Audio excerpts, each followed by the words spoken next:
톨레도, 족보를 의미합니다. 이 족보와 이스라엘의 축제인 기념절기와 그리고 제사제도, 이 세 가지는 우리가 구약 성경을 이해할 때 성경을 면밀하게 살펴볼 수 있도록 창문의 역할을 감당하는 해석의 틀, 이것이 바로 족보, 기념절기, 제사제도입니다. 이 세 가지를 통해서 우리는 구약 성경 속에 숨겨져 있는 예수 그리스도, 그 그림자처럼 드러나는 원형이신 그리스도를 발견할 수 있는 해석의 틀을 얻게 됩니다.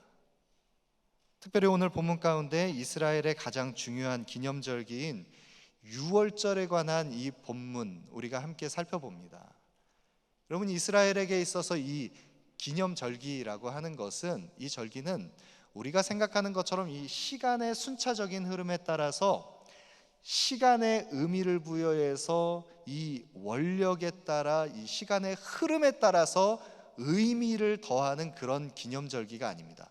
이스라엘에게 있어서 이 기념절기는, 이스라엘의 절기는 하나님께서 이스라엘 백성들에게 어떻게 하나님의 구원 역사를 나타내 보이시는지를 그 택하신 12지파, 그 공동체가 하나가 되어서 언약 백성으로 하나님께서 어떻게 구원의 계획 가운데 이 공동체를 믿음의 순례의 여정으로 이끄시는지를 모형적으로 보여주는 것이 바로 이스라엘의 기념절기라고 할 수 있습니다. 그러니까 이스라엘의 기념절기를 우리가 함께 묵상하고 살펴보면 하나님의 구원 계획을 여기에서 엿볼 수 있는 것입니다. 이스라엘의 절기는 하나님의 구원 역사와 연결되어 있습니다. 근데 이스라엘의 이 여러 절기 가운데 이스라엘 공동체에 제정되어 있는 7가지의 절기 중에 가장 처음 정해진 절기이고 온 이스라엘 백성들이 함께 공동체가 모여서 지켜야 하는 절기가 바로 이 유월절의 절기입니다. 오늘 본문 1절과 2절 말씀을 보시죠. 여호와께서 애굽 땅에서 모세와 아론에게 일러 말씀하시되 이 달을 너희에게 달의 시작 곧 해의 첫 달이 되게 하고. 출애굽을 앞두고 있는 이스라엘 백성들입니다. 그들에게 하나님께서 명하십니다. 모세와 아론을 통해서 하나님께서 말씀을 주시는데 이스라엘 백성들이 이 달이, 출애굽을 시작하는 이 시점, 이 달이 이 첫 달을 기준으로 해서 너희의 새로운 새해를 시작하라 말씀하십니다. 오늘날의 원력으로 따지면 3월 하순부터 4월 초순에 해당하는 아비월에 해당하는 그 절기를 이제 너희가 시작하는 신년의 새로운 해의 첫 달로 시작하라 명하십니다. 이 시점이 바로 출애굽의 시점입니다. 유월절을 시작하는 출애굽의 시점입니다.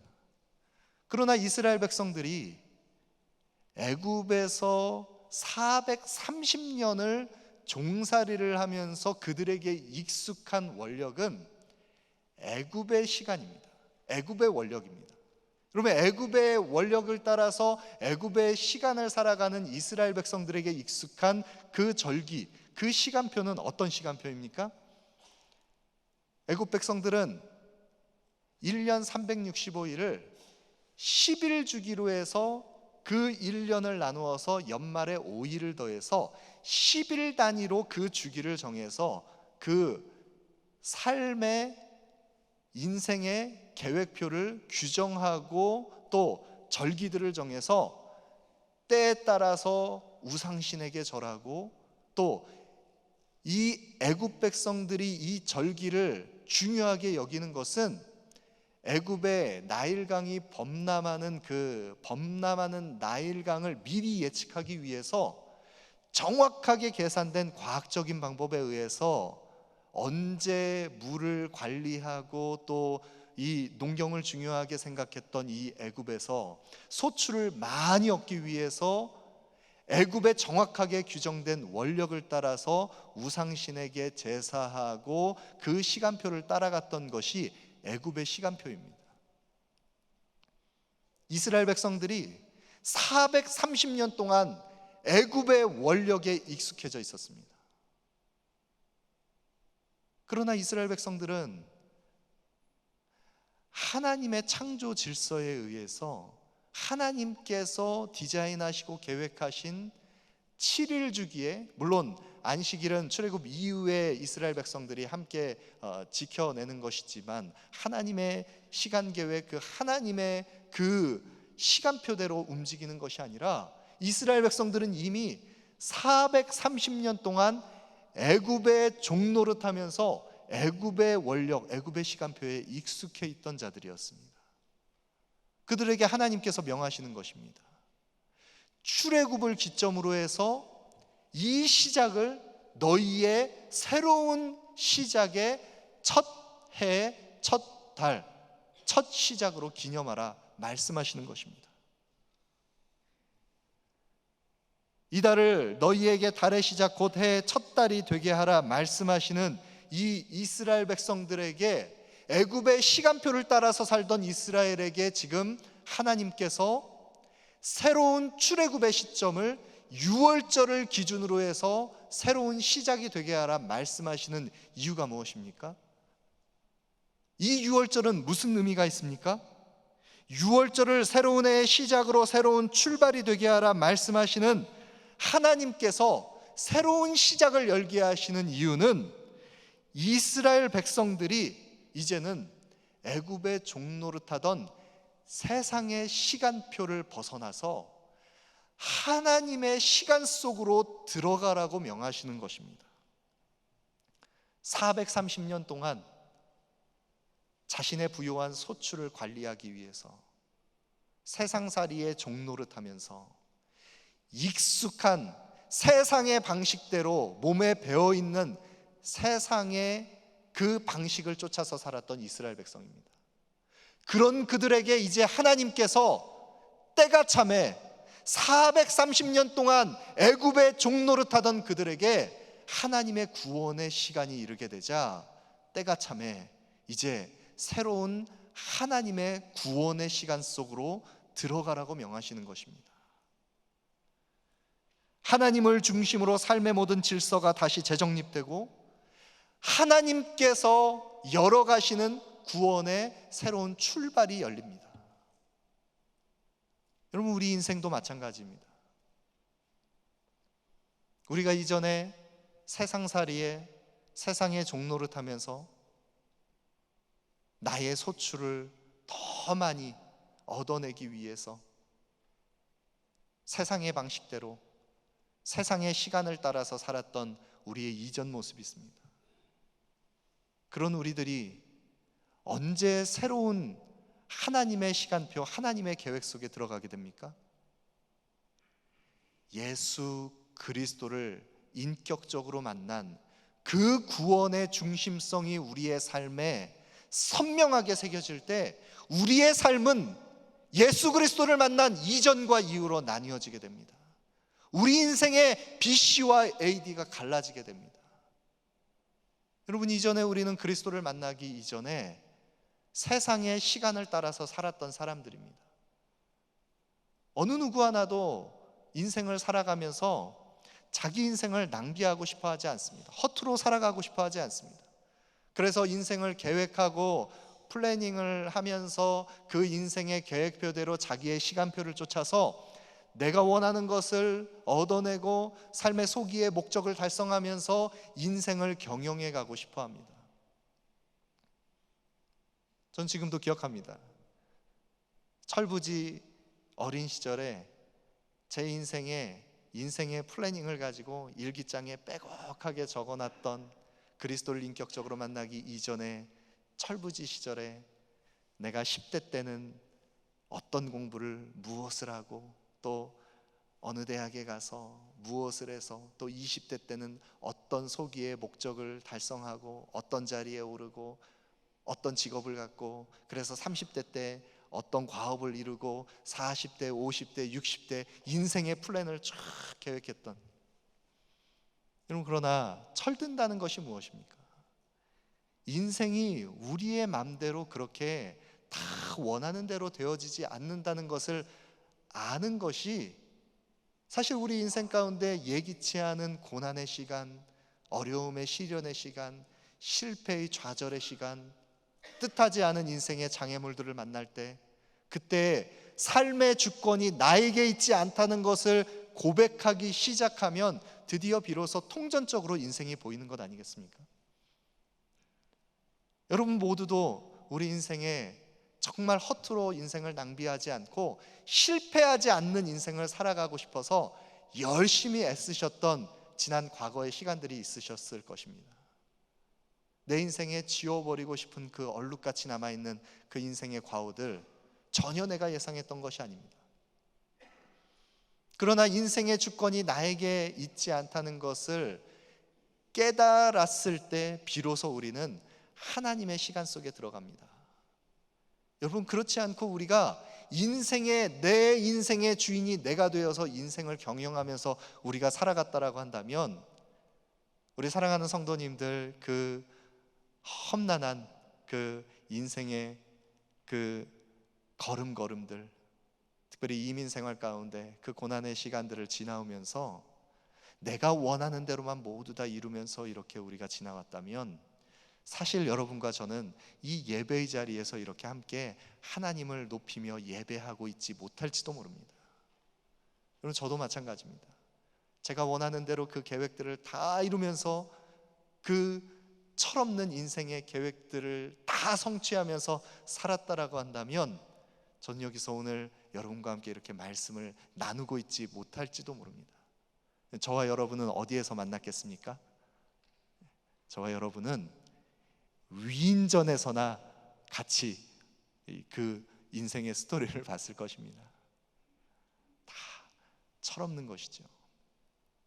우리 인생의 주권이 나에게 있지 않습니다. 이전에 세상의 종노릇하던 우리들이 세상의 시간표를 살아가다가 언제 하나님의 그 시간 계획 안에 우리가 들어가게 됩니까? 예수 그리스도를 인격적으로 만난, 그리스도를 경험한 그 시간을 통과한 자들이 하나님의 구원의 시간 속으로 들어가는 것입니다. 오늘 주님께서 이스라엘 백성들에게 명하십니다. 애굽의 종노릇하던 것을 벗어버리고 이제는 출애굽한 이스라엘 백성들이 하나님의 구원의 시간 속으로 들어가라고 지금 명하고 계신 것입니다. 더 구체적으로 하나님께서 무엇을 명하고 계십니까? 이 구원의 시간에 들어가는 사람들, 어떤 자들이 이 유월절의 시간, 이 구원의 시간에 들어갈 수 있습니까? 오늘 본문 3절 말씀해 보시면, 너희는 이스라엘 온 회중에게 말하여 이르라. 이스라엘 온 회중에게 이 유월절을 명하고 계신 하나님께서 이 명령을 받고 있는 온 회중, 이 온 회중이 어떤 사람들이냐면, 출애굽기 12장 37절부터 38절까지에 보시면 이 온 회중은 보행하는 장정만 60만 명이 넘는 거대한 그 무리들이 이동을 합니다. 보행하는 장정만 60만인데, 그런데 그 중에는 수많은 잡족들이 함께 있습니다. 많은 가축이 있습니다. 다양한 민족들이 이 회중에 포함되어 있는데, 출애굽 공동체는 순수하게 이스라엘 백성들만 속해서 그들이 출애굽한 것이 아니라는 것을 알 수가 있습니다.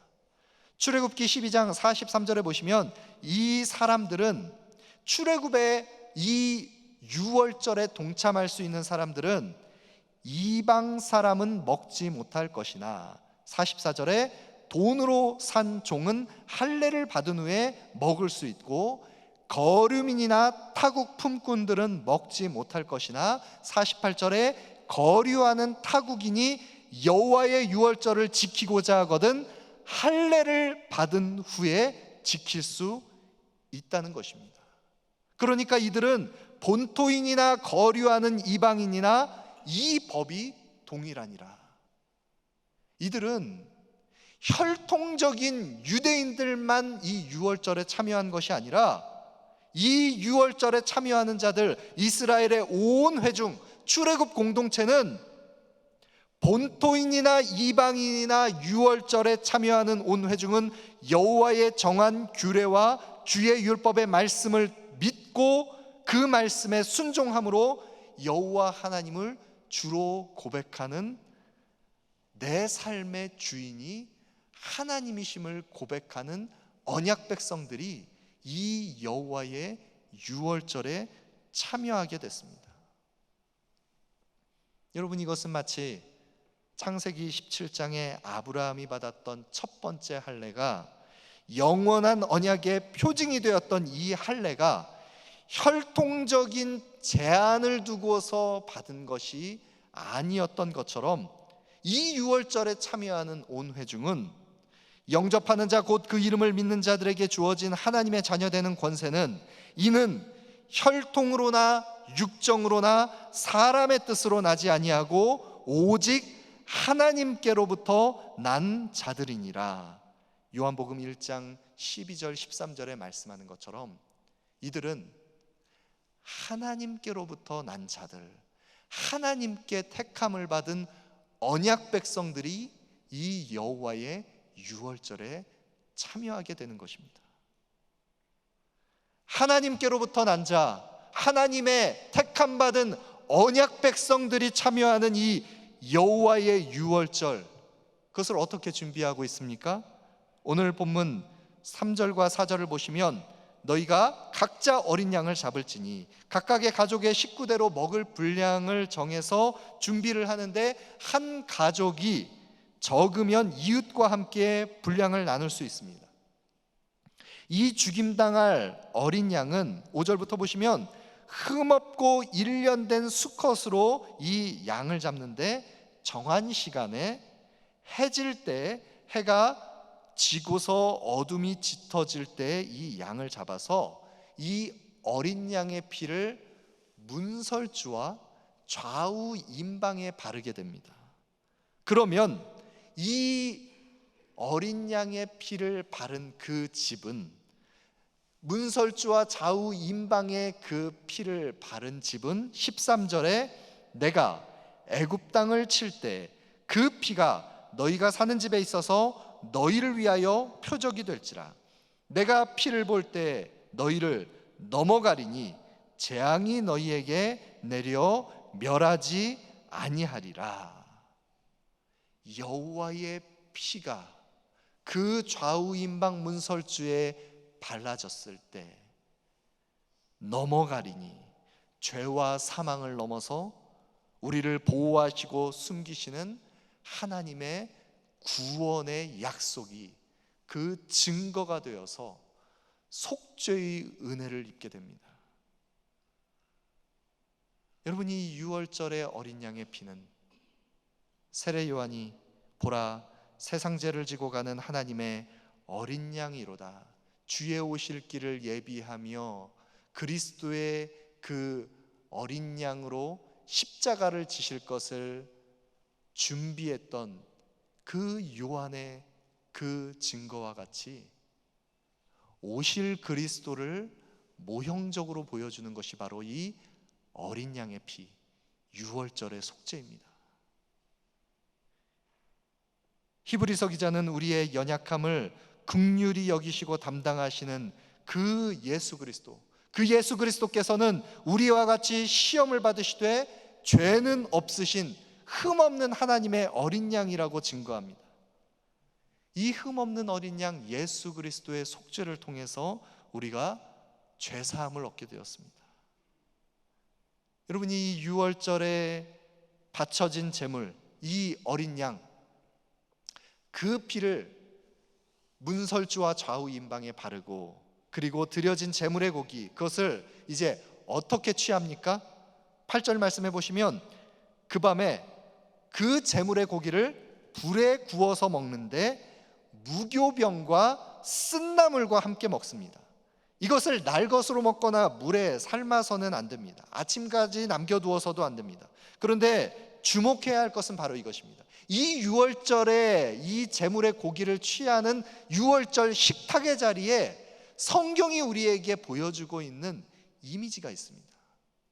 유월절 식탁에 동참하는 이 양식을 먹는 자들이 어떻게 양식을 취하고 있습니까?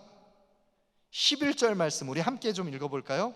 우리 오늘 본문 11절 말씀 함께 읽겠습니다. 너희는 그것을 이렇게 먹을지니 허리에 띠를 띠고 발에 신을 신고 손에 지팡이를 잡고 급히 먹으라. 이것이 여호와의 유월절이니라. 여러분, 어린 양의 제물의 고기를 먹는데 이 식탁에 참여할 때 허리에 띠를 띱니다. 발에 신을 신고 있습니다. 손에는 지팡이를 잡고 있습니다. 그리고 급히 먹는 것입니다. 여러분, 이 이미지가 보여주는 것이 무엇입니까?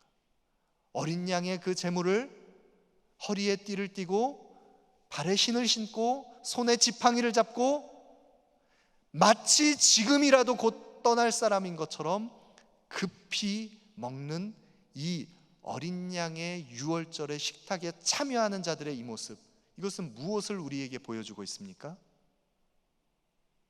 이 유월절의 식탁에 참여하는 자들은 바로 이제 애굽에서 떠나서 하나님 인도하시는 새로운 믿음의 여정으로 나아가는 순례자들이라는 것을 우리에게 보여주는 것입니다.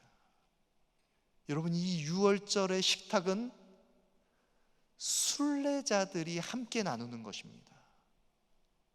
이 유월절에 참여하는 자들, 새로운 구원의 시간에 들어가는 자들은 주님과 함께 동행하며 새로운 순례의 여정에 나아가는 자들이 이 식탁에 참여할 수 있는 것입니다. 더 이상 애굽의 미련을 두지 않습니다. 애굽의 종살이하던 것에 마음을 두지 않습니다. 애굽의 고기가마에서 그 곁에서 그 떨어지는 부산물을 먹던 것에 만족하지 않습니다. 하나님께서 우리를 인도하시는 새로운 광야의 여정 속에 이를지라도 주님께서 약속의 땅 가나안까지 우리를 이끄실 때 구름 기둥과 불 기둥이 되어서 주셔서 우리의 길을 앞서 행하시고 만나와 메추라기로 우리를 먹이시고 우리의 의복이 헤어지지 않게 하시고 우리의 신발이 떨어지지 않게 하시는 여호와의 동행을 이제 경험하게 될 순례자들이 함께 나누는 식탁이 바로 이 여호와의 유월절의 식탁인 것입니다. 여러분, 이제 우리는 신분이 바뀌었습니다. 죄와 사망의 종노릇하던 그 어둠의 권세 가운데 억눌려 있던 우리들은 이제 그 애굽에서 우리를 건지셔서 그의 아들의 사랑의 나라로 하나님 우리를 옮기십니다. 우리의 변화된 신분은 믿음의 여정 속에 나아가는 순례자들입니다. 더 이상 애굽의 종노릇하는 자들이 아닙니다. 우리가 바라보아야 할 땅은 약속의 땅 가나안입니다.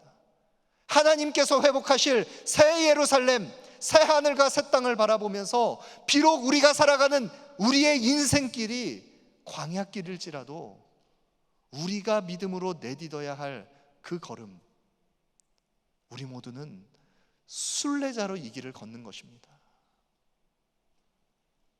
여러분, 이 길을 나 홀로 걷게 하지 아니하시고 하나님께서 하나님 택하신 언약 백성들 함께 믿음으로 이 길을 걸어가도록 우리를 순례자들의 공동체로, 우리 한길 공동체로 우리를 부르셨습니다. 여러분, 그것이 교회입니다. 이 믿음의 여정 가운데, 이 순례의 길 가운데 낙심한 영혼을 함께 붙들어내며 쓰러진 영혼을 함께 일으켜 세워주고 하나님의 임재 가운데 주님과 동행하며 믿음의 걸음을 우리가 끝까지 완주할 수 있도록 함께 이 길을 걸어가는 순례자들의 공동체가 바로 교회 공동체인 것입니다. 하나님 우리를 그 은혜의 부르심 가운데 순례자들의 공동체로, 교회로 우리를 부르셨습니다.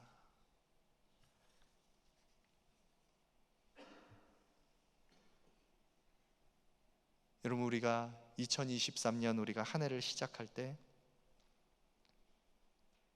애굽의 시간표를 따라서 살지 않기를 원합니다. 더 이상 우리가 세상의 종노릇하면서 붙들었던 세상의 계획, 세상의 시간표대로 살아가지 않기를 원합니다.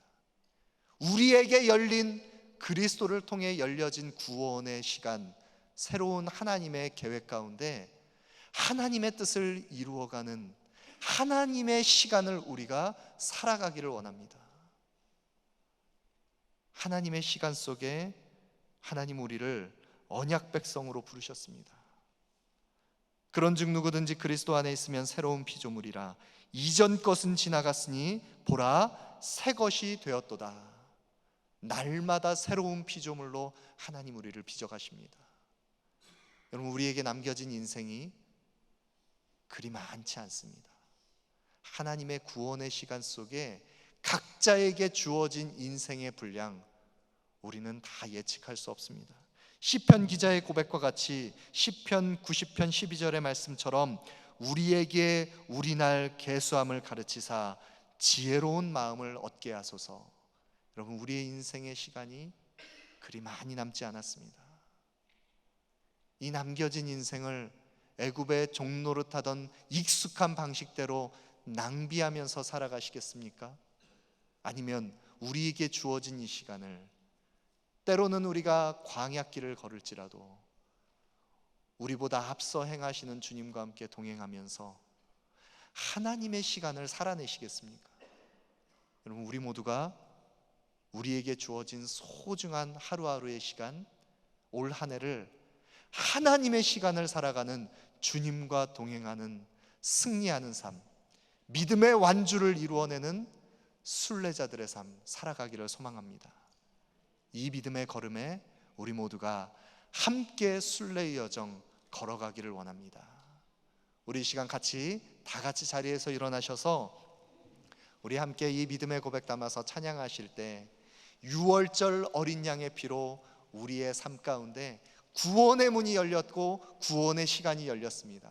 이전에 애굽의 종노릇하던 우리들이 이제는 하나님께서 약속하신 그 하나님의 어린 양 예수 그리스도의 복음으로 말미암아 약속하신 새로운 구원의 길이 열렸습니다.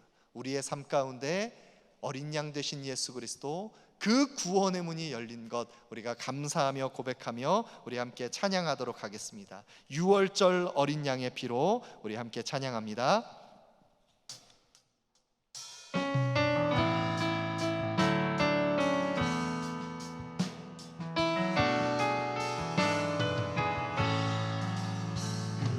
저 어린 양의 피로 나의 삶의 문이 열렸네. 저 어둠의 권세는 힘이 없네. 주 보혈의 능력으로 원수가 날 정죄할 때에도 나는 이롭게 설 수 있네. 난 더 이상 정죄함 없네. 난 주 보혈 아래 있네.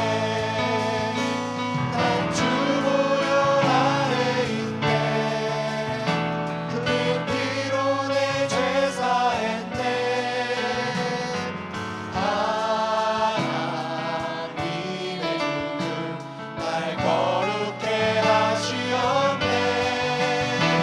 난 주 보혈 아래 있네.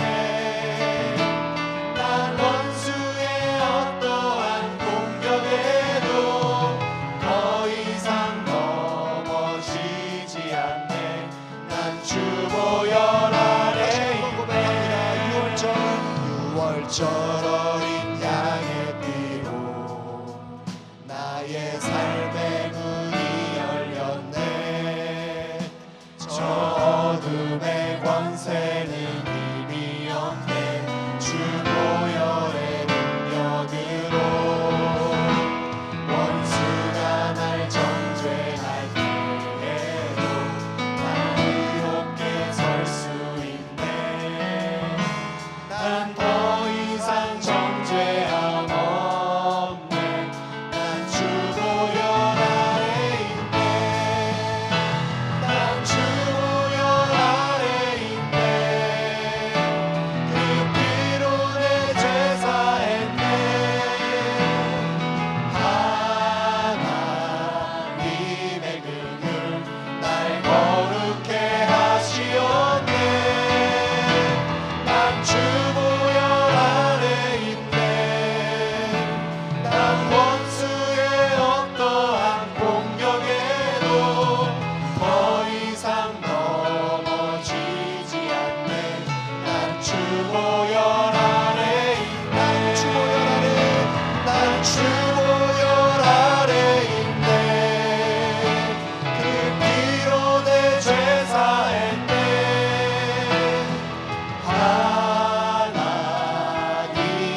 좋습니다. 우리 이 시간 함께 믿음으로 고백하며 함께 합심으로 기도할 때, 하나님, 그리스도를 만나기 전 나의 삶이 애굽의 종노릇하던 430년간 죄와 사망의 권세 가운데 세상의 낙을 누리며 종노릇하던 이전의 나의 모습, 그런 부끄러운 나의 모습을 주님께서 긍휼히 여겨주셔서 어린 양의 보혈의 피로 예수 그리스도의 속죄함을 받은 하나님의 구원의 시간 속에, 하나님의 구원 계획 속에 들어가는 하나님의 언약 백성으로 나를 불러주신 것 감사합니다. 하나님 아버지, 올 한 해 우리가 살아갈 때 이 하나님의 구원 계획 속에 하나님의 시간을 살아가는 하나님의 사람들 되게 하여 주시옵소서. 때론 우리에게 우리 앞에 놓인 광야길이 펼쳐질지라도 우리보다 앞서 행하시는 주님, 구름 기둥과 불 기둥으로 만나와 메추라기를 먹이시며 우리와 함께 동행하시는 주님을 경험하는 올 한 해 되게 하여 주시옵소서. 우리 같이 한번 믿음으로 고백하며 합심으로 기도하도록 하겠습니다. 기도하겠습니다. 하나님 아버지 감사합니다.